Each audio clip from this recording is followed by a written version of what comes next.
Our GDP has grown more than pre-independence colonial, more than what the colonial guys, plus the other 4 presidents or 3 presidents have all combined. We have done better than them. But is it being felt in the Kenyans' pockets? It's not. You see, the reason why it's not felt can vary from one reason to another. One, because it's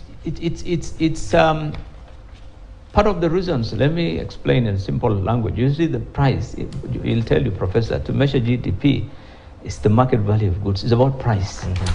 Now, the price of 1 20-liter jerrycan of cooking oil was 2,000 shillings in 2020. Today, it's 6,500 now as we speak.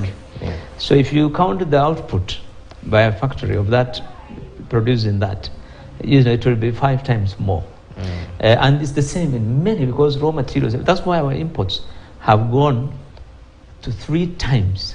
According to the report, our imports was 2.2 trillion, and our exports are only 600, 700,000. So it's 3 times. The reason is because the value of the import has gone up. So when you're using those raw materials, the value of goods and services produced so there are a lot of factors which really contribute to this growth. So that's why some of us, when the government said that last year, about the beautiful picture, the rosy picture, we said no, it's all about let's look at the real. Not the nominal figures, because there's inflation adjustment, there's a price adjustment, there are things that need to be looked at. So I think it's not being felt. The ordinary person, because the same government reported that up to 35% of Kenyans have not got back their jobs that they lost. That's just early this year they said so. So it's not. So ordinary people are getting, situation is getting worse because of the inflation, because of the prices of goods and things have gone up. So they're getting less value. With the same amount of income, the incomes are the same. So but the things are, you're buying things 3 times, 4 times the price. So they can't feel it. When you tell them, this is 7.5, yes, but my pocket has not. It doesn't translate. And perhaps, Prof, as you expound on that, I'm still looking at some of the details from that report. And according to the Kenya National Bureau of Statistics, 33 out of 47 counties accounted for less than 197 billion of contribution each to the economy. So according to those latest data from the Kenya National Bureau of Statistics, majority of the counties are still in the red when it comes to they're struggling to build local manufacturing, agricultural industries and the sectors a decade after devolution. Well, what's your reaction to that? Maybe before I react to your statement, and let me support my colleague here. I think when we came to this studio, you introduced him as a businessman. And clearly you can see he has a grasp of what is happening on the ground. He's not talking from data, from textbooks, from reality. And I think it's important to be bringing such business people to this studio so that they deal with reality. Academics, we need to be a bit more rosy. Now, he says that the economy recovered from negative 0.3 to 7.5. In any country, that would be rosy. Because if you get somebody from ICU and he recovers and goes home, everybody will celebrate. But with the person who was in a general ward, we don't celebrate much. So we think the person has recovered more. Agriculture did very badly. I think it's because of the weather. But at the end of the day, I agree with him. What matters is not the statistics. It is, do I have a job? And do I have money in the pocket? That's what people on the streets are asking. In fact, most of them will never read the economic survey. They don't even know it was released. And it is important not to read too much into that data, but focus on what matters to ordinary people. Now, on counties, only a few counties seem to be doing well economically, 10 years after GDP, and that's not surprising. When I drive around Nairobi, I always find a lot of county number plates on the streets. I don't know what those counties do in Nairobi. So despite devolution, we devolved politically, but economically, we are still centered around Nairobi. Everybody wants to come here.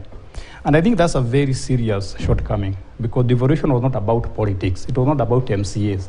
It was about economics. So that we empower people in the grassroots, in Mashinani, so they can now start coming up economically. So that we don't see Nairobi as the only place where you can manufacture, as the only place where you can get a job. But that has not evolved. In fact, what seems to have happened with devolution is Nairobi has become more prestigious. And if you look at all the big government projects, they are just around Nairobi. So what we need to do is, when we elect governors next year or this year, they must focus on their counties. They must make their counties attractable. They must make sure that the investors come, they invest. And very important, make sure that their people invest. Okay. And I'll give you a good example. Yeah. Look at how many universities we have in this country. About almost 70. But when people graduate from Karatina University, from Kabiega University, from Egerton University, do they stay there? They come to Nairobi, or they leave the country. So we need to attract these young brains, these skilled people, to stay in the counties and catalyze the economic growth. Okay. And that's why the data is saying the economy is growing, but only in certain parts of the country. All right. And my friend should also have said that one reason why people are not feeling the effect of the GDP growth is because of inequality. Some people are benefiting from this growth more than others. Yeah, of course. We must state that. What's your take on it, Fred? Let's listen for him first in terms of it translating to the ordinary Mwananchi. Yeah. It's been well said Yeah. that the effects of this uptick in the GDP has not been felt around. That's why very many of us would question if it is there really. But of course, as Bilo has said, and the professor has added very ably, if you have been in the bad state that we were, locked down, when you come out of it, whatever little you do will show. Yeah. So we have to accept that. Yeah.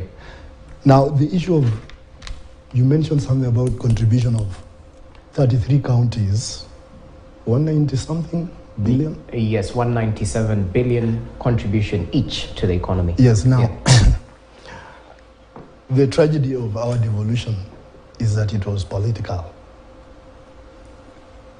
in terms of implementation. Yeah. Yet it was meant to have been an economic impetus to our development. If you compare, say, what's happened in the US, California State, which is a devolved unit of the US government, contributes 25% to the GDP. It's not the capital city. Yeah, says a lot. It says something. Yeah. Here, Nairobi, from what I've heard elsewhere, contributes probably 60-something percent. Yeah. So almost everything that is of value seems to be happening here. So if we devolved government, the economics should also devolve. Ideally, in modern development, economics leads politics, not politics leading economics. So that's our tragedy, Okay. and we have to start speaking to it All right. directly. Well, we have a politician in the panel.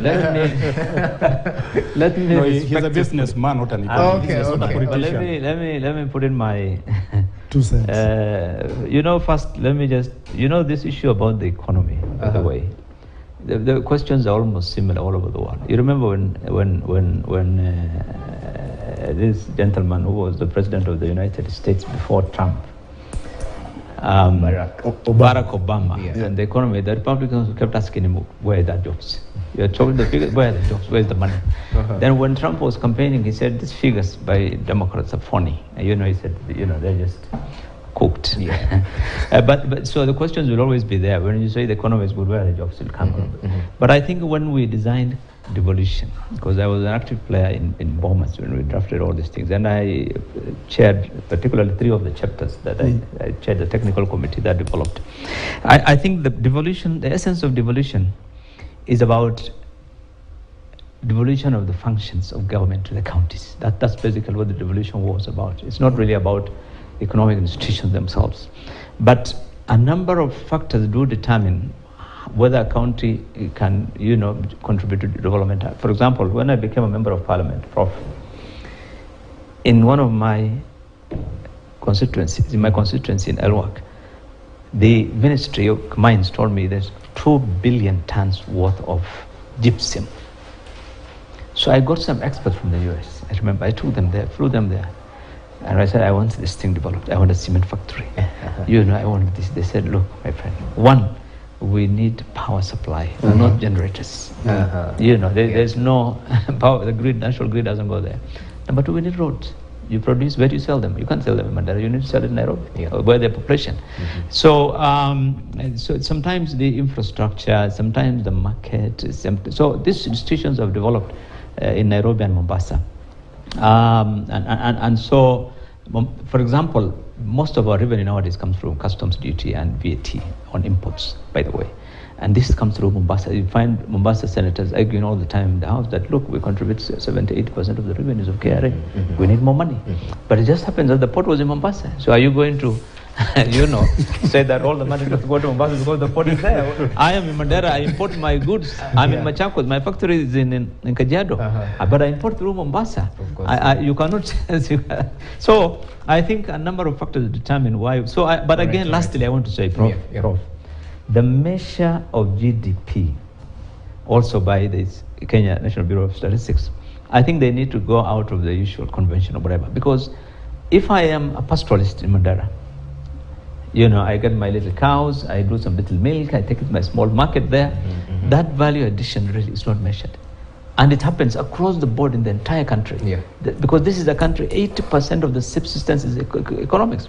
Professors back here, they grow their sukuma, they make it to the tomatoes, mamamboga. It's very difficult for stats to capture all those things. So they make a general. So what is factored in mostly when they say 50%, 52% growth in accommodation, they're looking at hotels that are in Mombasa, Nairobi, which file returns with the ministry. They will not measure the small hotel in my village. Okay, interesting. And they also exclude illegal activities. Yes. A lot of things that happen under the table. They're not captured by GDP. Okay. That's interesting. And gentlemen, due to time, let's just shift focus briefly and talk about something that is of utmost importance still. The Finance Bill 2022, which just this week opened for public participation at the National Assembly. And this particular bill, which contains the measures to raise revenue as unveiled by the National Assembly by the National Treasury Cabinet Secretary Ukur Yatani, seeks to raise an additional 50.4 billion, the highest ever in the country's history, to finance the budget. And it's proper to note this, that what the country has raised through Finance Bill previously has not exceeded 15 billion. So we're aiming at 50.4 billion. And in one or the other, this money must come from the taxpayers. So key in the bill, remember the excise duty proposals when it comes to popular products such as motorcycles, cosmetic and beauty products, jewelry, beer, wines and spirits, chocolate, even bottled water. This is some of the targets that KRA will be looking to raise additional revenue. Now, I'd like to start with you, Bill Okero. Having previously participated in the Finance Committee, sat in Parliament, MPs debating this particular bill right now have one eye on the election, it's safe to say, and one eye on passing this bill. So they might not give it the attention it deserves, yet it's quite critical, taking a look at the proposed taxation measures that might, drive us into hyperinflation, if you put it that way. Well, what's your take on the Finance Bill 2022 and the important public participation process? No, public participation in our bills, by the way, is a PR exercise. I mean, much of the public view is not factored into these bills.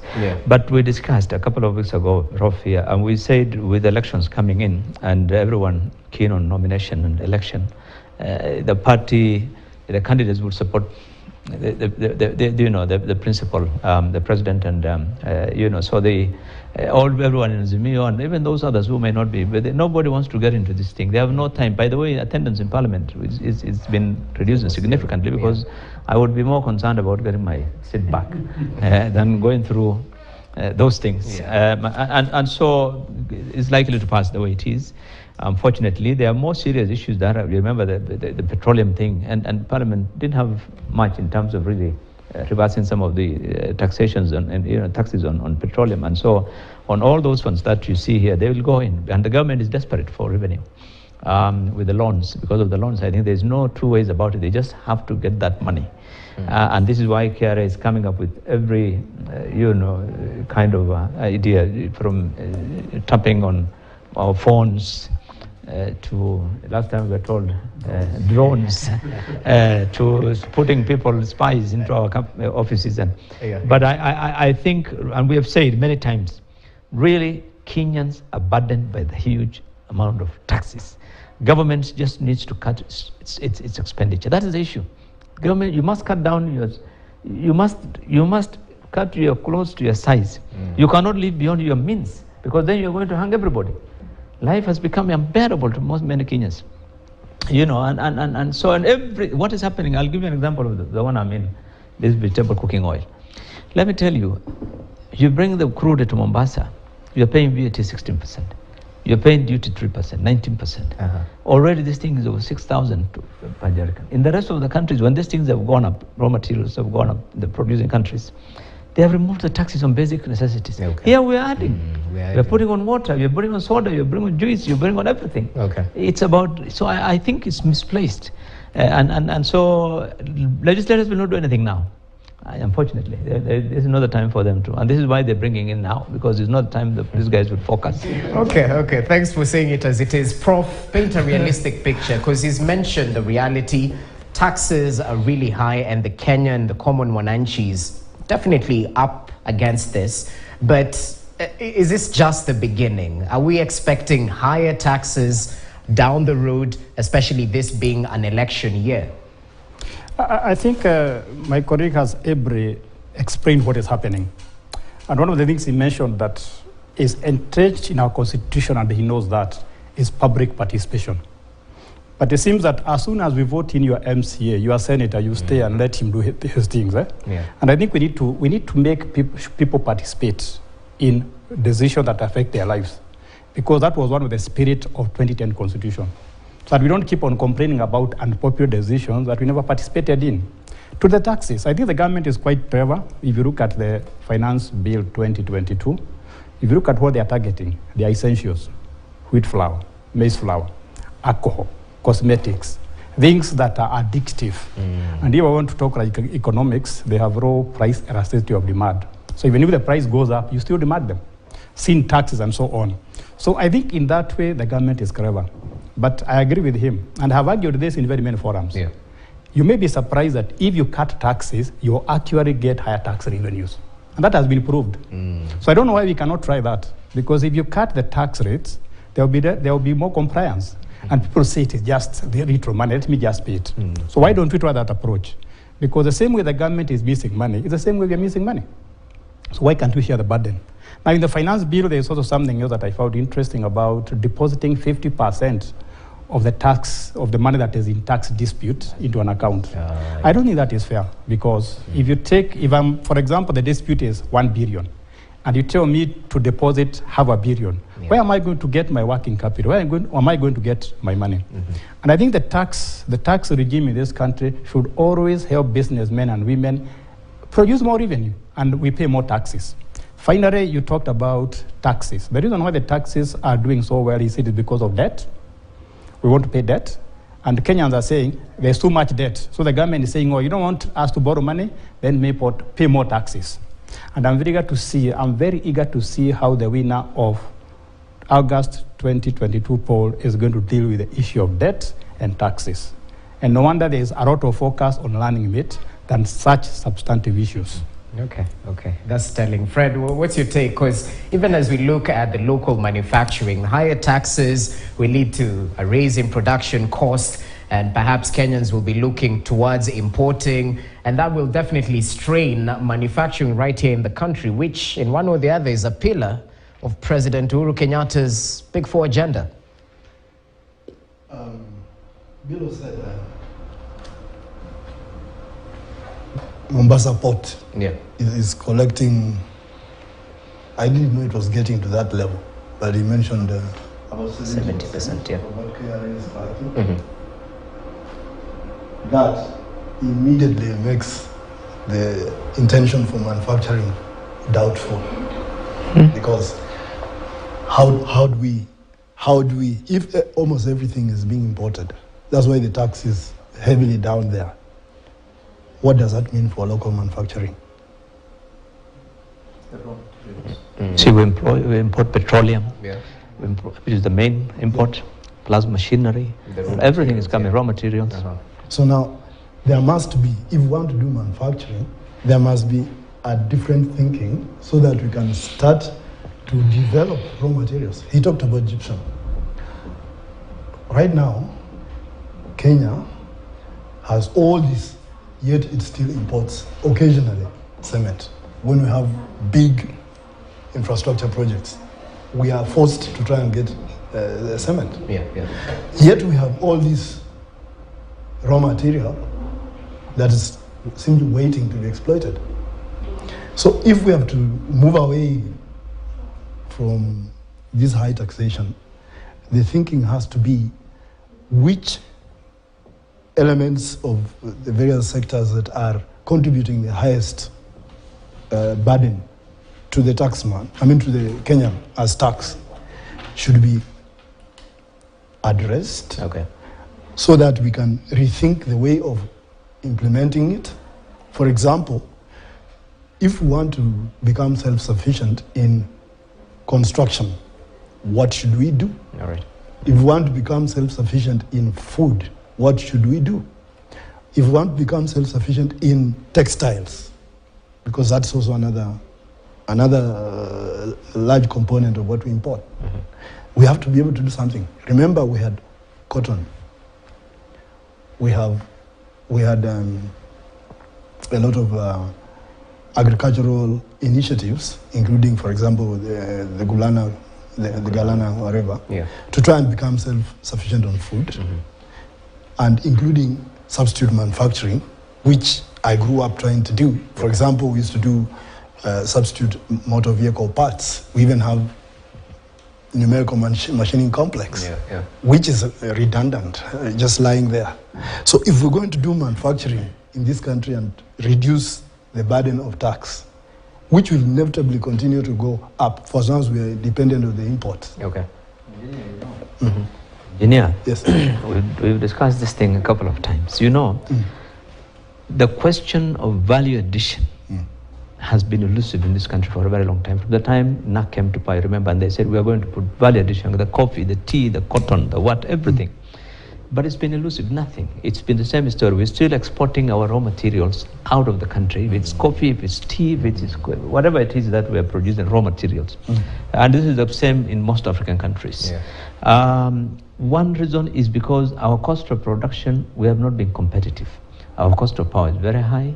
Our freight is very high. Everything is so expensive. So if we are losing that competitiveness to other countries. And so people are finding it now, today, it's better for you to put up a factory to make this paper, to go to Tanzania. It'll be cheaper for you than to do it in Kenya. Because the taxes are high and the cost of energy and everything is high. So there are a lot of factors that work against.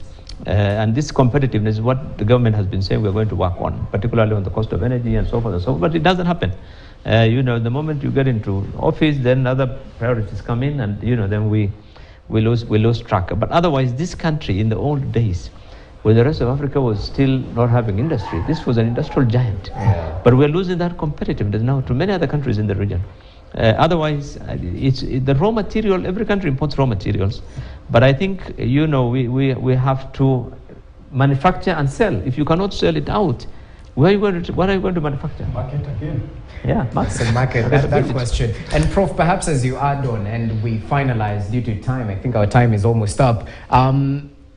There's usually this common notion that perhaps we aim a little bit higher than we can actually produce as a country. When you take a look at the budget, and even right here, this particular bill aiming to raise, is it 50.4 billion? And the highest ever the country has raised through a finance bill has not exceeded 15 billion. Well, what does that tell you? I would probably say we are simply ambitious. So. And it's always good to be. I think the government knows very well they will not get 50%, but by getting higher targets, they'll probably go beyond 15 billion. So I think it's good to aim high, but I think we also need to be realistic, because if you budget with the intention of getting 50 billion and you don't get, then how are you going to fill that budget? So we need to be more realistic in our budgeting, so that we budget with what we have. You said it. Just put what can fit you, not what you dream about. Okay. I also need to correct my friend that Nairobi does not contribute 60% of the GDP. It's probably about 25%. Okay. It's simply overrated.